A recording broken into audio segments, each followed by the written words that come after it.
بسم اللہ الرحمن الرحیم۔ ملے خاک میں اہل شاں کیسے کیسے، ہوئے نامور بے نشاں کیسے کیسے، زمیں کھا گئی آسماں کیسے کیسے، اجل ہی نے چھوڑا نہ کسریٰ نہ دارا، اسی سے سکندر صفات بہارا۔ حضرت مولانا پیر عزیز الرحمن ہزاروی رحمہ اللہ تعالی شیخ الحدیث حضرت مولانا زکریا نور اللہ مرکزہ کے خلیفہ اجل تھے۔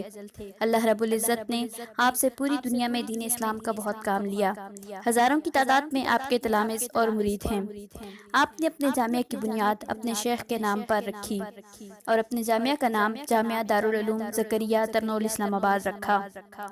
حضرت نے مولانا غوث ہزاروی رحمہ اللہ تعالی کی 14 سال خدمت کی۔ مولانا غوث ہزاروی رحمہ اللہ تعالی کی خدمت کا یہ صلہ تھا کہ وہی عاجزی، وہی انکساری، سادگی اور جذبہ حریت آپ کے اندر بھی موجود تھا۔ عظمت صحابہ رضوان اللہ علیہم اجمعین ہو یا خدمت ختم نبوت ہو، مدارس کا دفاع ہو یا علماء کرام کا دفاع ہو، آپ ہر محاذ پر صف اول میں شامل رہتے تھے۔ علماء کرام، اکابرین اور تمام دینی طبقہ آپ پر بہت اعتماد کیا کرتا تھا۔ حضرت فرمایا کرتے تھے، سب سے بڑی دیانتداری اپنا محاسبہ کرنا ہے۔ لوگوں کی دل آپ صاف نہیں کر سکتے، مگر اپنا دل صاف رکھنا آپ کے اپنے اختیار میں ہے۔ حضرت حد درجے ملنسار، محبت کرنے والے اور پرخلوص انسان تھے۔ آپ کے بیٹے قاری عتیق صاحب دائمت برکاتہم ان کی زندگی کے آخری حالات بیان کرتے ہوئے فرماتے ہیں کہ حضرت والد محترم نے آج صبح فجر کی نماز ادا کی اور مجھے کہا کہ مجھے مسواک کروائیے۔ میں نے مسواک کرائی، پھر فرمانے لگے کہ میں اٹھ کر انشاءاللہ ناشتہ کر لوں گا، ابھی تھوڑی دیر آرام کر لوں۔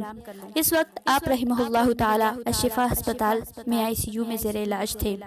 آپ آرام کے لیے لیٹے اس حال میں کہ ذکر اللہ میں مشغول تھے۔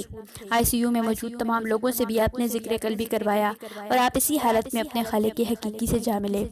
انتقال سے چند لمحے قبل آپ نے اپنا وصیت نامہ تحریر کیا جو کہ اپنے بیٹے کو دیا، جس میں لکھا تھا کہ میرے ذمہ کسی کا قرض نہیں ہے اور مدارس اور دیگر جو معاملات ہیں ان میں یہ رقم امانتاً ہے اور ان لوگوں سے صلح رحمی کرنی ہے۔